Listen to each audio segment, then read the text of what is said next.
Hello, what's going on? My name is Yarn, and today I want to talk to y'all about the law of equivalent exchange and what it means to me, how you can kind of manipulate it in your favor, how it affects your life without you really even knowing, and whatever else I can think of along the way. And so, how did I get, like, what is this, what does it mean to me, first of all, the law of equivalent exchange? Just based off of the words alone, equivalent exchange, if something is being exchanged at an equivalent rate, right, that's what it makes me think of. And most people might think of that as money or energy or whatever, but for me personally, it's about everything. Almost everything you could think of has that law stamped onto it. Your friendships, your actions, your dreams, your motivations, the people in your, all of it, right? It's completely covered by that. And me and my friend Isaiah Zabrick, as many of you know him, we were talking about it last night, and my brain's kind of been turning on the subject ever since.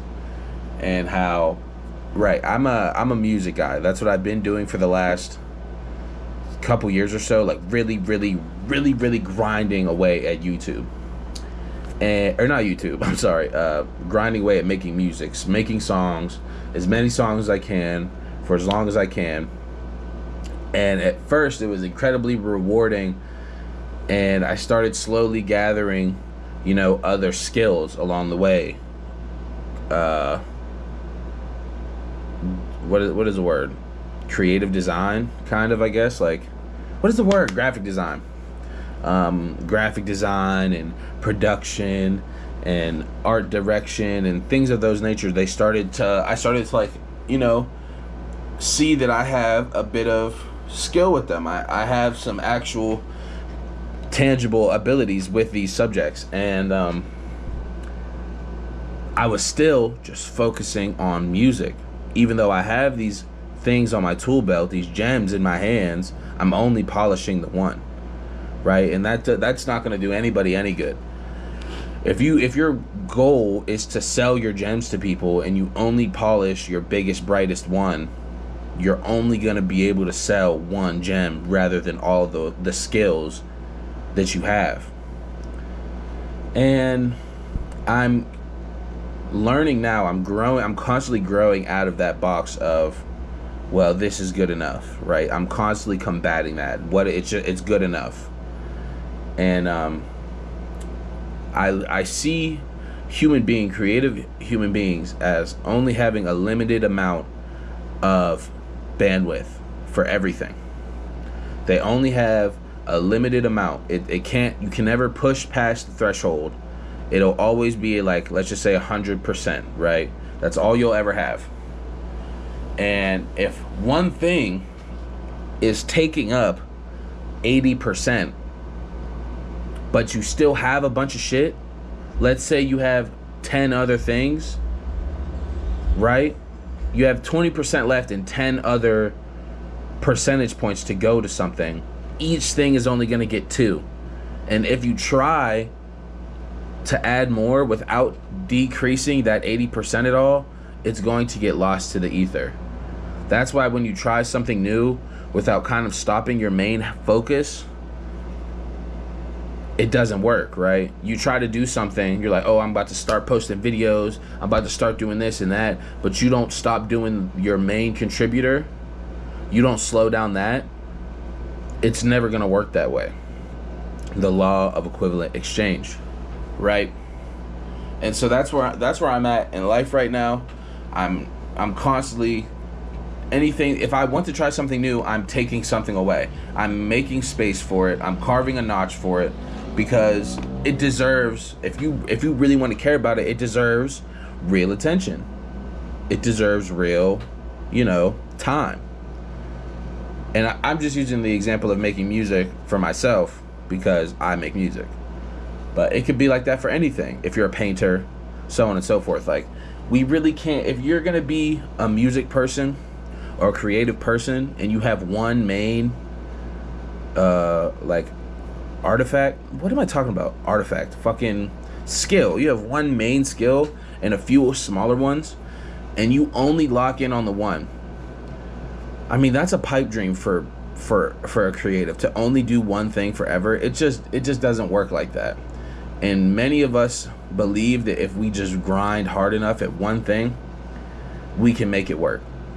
And unfortunately, I don't think in the current climate of the world we live in right now, that is possible. I don't think it's possible to do one thing and one thing only and do it so good, do it so unbelievably good that it works. You reach whatever you're searching for.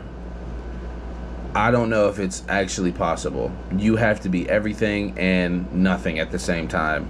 Like, you have to be you're it's crazy. You have to be your biggest fan and your worst fan at the same time. It's constantly a balance of balance. Like, that's all we're ever trying to do, is just find our perfect happy medium in every aspect. And these videos are starting to become somewhat of a think tank for me, kinda. It's giving me the opportunity to actually like hear my voice and forcing me to like make thoughts and make sense at the same time. Because since a kid I've made YouTube video. Like, I have an old YouTube channel from when I was a kid. Like, I've always been a creative type, and I never really pushed myself towards it because of X reason. It literally could have been anything, but I just didn't do it, right? I never committed.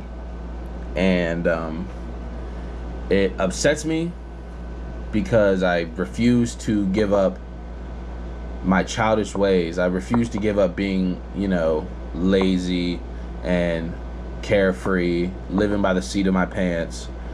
I refused to give that up for so long that I missed out on the prime years of when you're supposed to be working as a creative. I did it as a middle schooler, like early teens, right? That's cool, but you don't have any money or resources. High school and pre-college is like right when you're supposed to fucking lock in. I had jobs at that point. I had a little bit of money. I had, resources and friends and ways to do things, and I didn't do it. So that's one thing that stings, but it also kind of showed me initially the law of equivalent exchange. There was no way, at the rate that I was moving, the shit that I was doing, that I was ever going to be able to squeeze any other thing in there. My time, like, last night we were also talking about it, that a lot of people have short-term goals instead of missions, right? Like, some people's goal every day is to, how am I going to drink for the day? How am I going to smoke for the day? And if they accomplish those two things, they've completed their mission. They get their small amount of XP and they carry on to the next day. But niggas like me and him, we're trying to fill up our skill tree. We need the most amount of XP. We're doing every side mission. We're doing everything possible. Every side mission. I swear to God, I've ran every side mission in this life that I've been offered. But I say all this, how does equivalent exchange affect us? Many times we're blind to it because we think as humans we can do anything, right? I feel like, I know, I believe that. I believe I can do anything. But because we can, realistically, like, we can do everything, but like I said, only in a certain amount of bandwidth. Like, we only have a set bar to fill, and once that bar is filled, it requires rearranging and organizing. And that's something that many of us really don't realize, right? Because it's never taught to us. These things aren't spoken to us. They always say, you can do anything, right? They always say we can do anything. And they're not wrong, right? They're not wrong, but they don't tell us how. How can we do everything? And it requires moderation. It requires sacrifice. It requires working incredibly hard while being bad at something. Doesn't that suck? when you're working so hard and you suck at something. Not that I've ever like really been trash, but you're not at like at the level you want to be. What a horrendous feeling that is, right? And it can lead you to, you know, kind of resentment and have you in a state of delusion when that's not taught to you, that you have to give something up to get something, right? Because you think you could just hoard and hoard and hoard and collect and consume and never have to rid yourself of any previous anything, right? Even being happy, even becoming a happy person, you have to let go of the sorrow in your life. You know, they say forgive or forget. You literally have to do one of them. You either have to forgive those people or you have to forget about it. You can't have your cake and eat it too. These are all things that we've heard a lot, but we don't ever realize how true they are. Some do, a lot of us do, but we might not say it, or we might not apply it every day, because life isn't a parable. You know, life isn't just cool lines and interesting anecdotes. Like, that's not what life is, but at the same time it kind of is. It's just incredibly condensed versions of them. And I just want people to understand that I struggle all the time. A lot of people think, I don't know how we got here, but there's people that think I'm like really, really good at music, and have told me that, and they respect me as a creator, and that is a great feeling, right? Like, I worked for that. But I always will be my own worst critic because of just life in general. Things typically have not gone my way. I have a lot of things always fall through on me. So I feel like if I believe in myself too much, it'll fall through. Because anytime I get my hopes up, I'm typically let down. Now, whether that's because of trauma or whatever reason, that's not for me to figure out in this exact moment. But I'm constantly playing give and take with myself and my emotions. Like, I'm constantly bartering with myself. Like, even earlier, like right before I started this video, I'm tired. I just dropped off the baby at a Graham's house, and I have like 3.5 hours before work. I was gonna lay down. I was gonna go to sleep until 3. Wake up, take a shower, and go to work. But part of me is like, bro, like, you're having a lot of people kind of message you about these videos and, you know, giving opinions and how, you know, they say that you're well spoken and this and that. You should invest in it a little more. You know, if you were really grinding, I've taken somewhat of a step back from music. Not that I'm not making it at all, but I'm not, you know, as intense with it, like making 2 songs a day, making as much music as I physically possibly can, right? Like, I've taken a step back. I'm not really doing that right now. So I have this, since I've taken back, right, I have space to fill. And where should I fill it? Pause. Where should I use my excess time and energy for this, right? Because this is helping me become this is helping me become a more well-spoken person.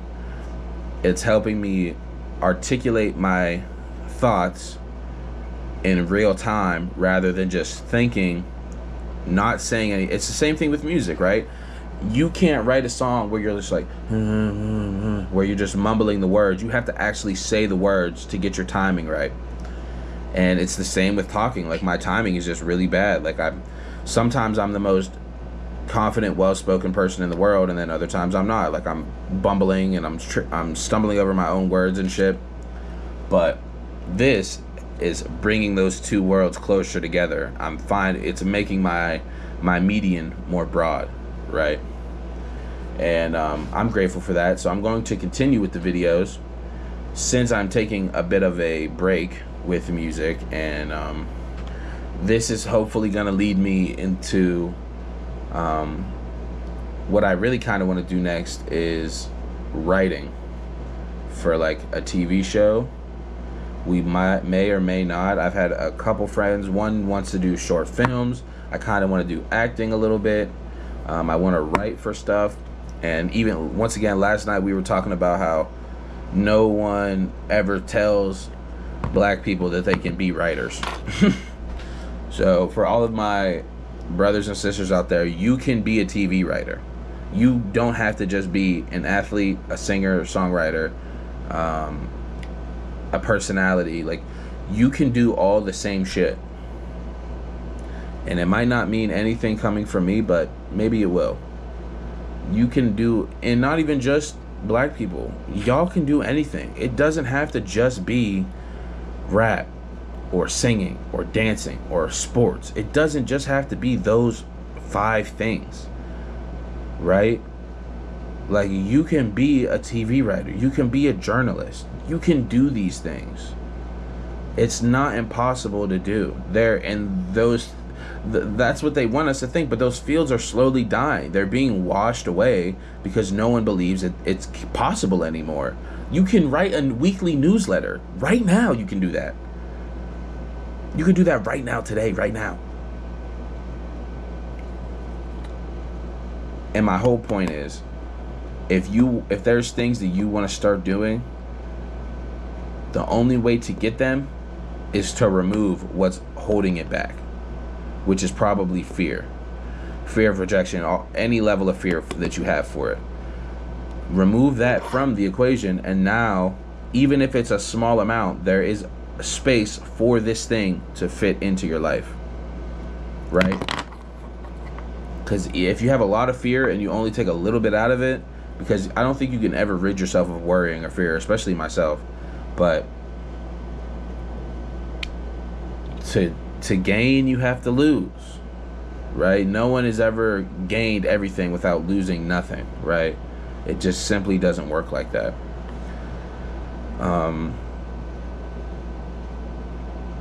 Yeah, I really just wanted to put that out into the ether, into the universe today. I'm gonna edit this video right now. Please heed my words. Everything in life is not for you, but you can always try, right? It's always available to try, but you just have to change up your dynamics a little bit, right? It's almost like the puzzles. Like, you know, the puzzles where you can make one shape with certain blocks left over, and then you can make the same shape with all of the pieces. You know what I'm trying to say? Whatever. But that's what I'm trying to say, is sometimes you have the space for it, but it's organized incorrectly, right? So I'm gonna see y'all later. Thank you for listening.